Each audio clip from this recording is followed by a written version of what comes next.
వైకుంఠ ద్వార దర్శనాల నిమిత్తం టీటీడీ భారీ స్థాయిలో ఏర్పాట్లు చేసింది. తిరుపతిలోని 8 ప్రత్యేక కేంద్రాల్లో కూడా పూర్తి స్థాయిలో భక్తులకు ఎస్ఎస్డి టైమ్స్ ఆఫ్ టోకన్లు జారీ చేసే విధంగా కూడా టీటీడీ ప్రత్యేక చర్యలు తీసుకుంది. మొత్తం మీద భారీ స్థాయిలో కూడా ఏర్పాట్లను చేసింది.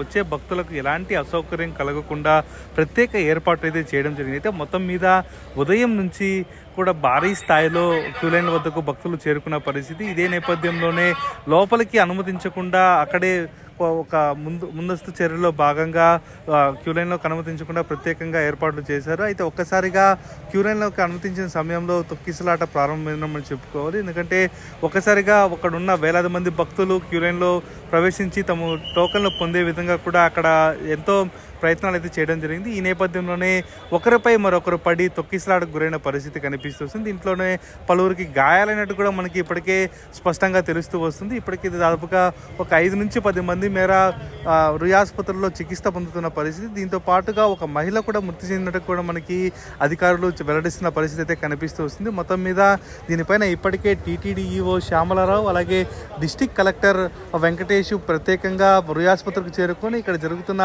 వైద్య సదుపాయాలపైన వాళ్ళు ఆరా తీస్తున్న పరిస్థితి. అలాగే అదనపు ఎస్పీ రవి మనోహరాచారి సైతం ఇక్కడికి చేరుకొని అసలు ఏంటి ఇక్కడ పరిస్థితి, ఎలాంటి పరిస్థితులు నెలకొన్నాయి, వారికి ఎలాంటి వైద్య సేవలు అందిస్తున్నారని కూడా ఇక్కడ చూస్తున్న పరిస్థితి అయితే మనకి రుయాసుపత్రి వద్ద మనకి తెలుస్తున్న పరిస్థితి కనిపిస్తుంది. అయితే మొత్తం టీటీడీ యంత్రాంగంతో పాటు జిల్లా యంత్రాంగం అలాగే అధికార పోలీసు యంత్రాంగం కూడా ఇక్కడ చేరుకున్న పరిస్థితి. మొత్తం మీద ఎలాంటి ఈ ఘటన గల కారణాలంటేనే కూడా ఆరా తీస్తున్న పరిస్థితి. మొత్తం మీద ఈ పరిస్థితి పైన పూర్తి స్థాయిలో కూడా నివేదిక సమర్పించే అవకాశం అయితే కనిపిస్తూ వస్తుంది. అంటే స్వామివారి దర్శనానికి వచ్చిన భక్తులు ఈ తొక్కిసలాటలో గురయ్యి వారు గాయాలు పడిన పరిస్థితి అయితే కనిపిస్తూ వస్తుంది. అయితే మొత్తం మీద ఎంతమందికి గాయాలయ్యాయి, ఎంతమంది చనిపోయారని మాత్రం ఇప్పటికీ స్పష్టత రాలేదు. అయితే భారీ స్థాయిలో కూడా తొక్కిసలాట జరగడంతో మొత్తానికి తిరుపతిలోని బైరాగపట్టిన దగ్గర ఉన్న కేంద్రంలో మాత్రమే తొక్కిసలాట జరిగింది. అక్కడ మాత్రమే భారీ స్థాయిలో తోపులాట జరిగి ఈ మృతికి కారణమైంది కూడా కొందరు చెప్తున్న పరిస్థితి అయితే కనిపిస్తూ వస్తుంది. అయితే మొత్తం మీద దీనిపైన పూర్తి స్థాయిలో ఒక నివేదిక అయితే రావాల్సి ఉంటుంది. దీనిపైన ఎలాంటి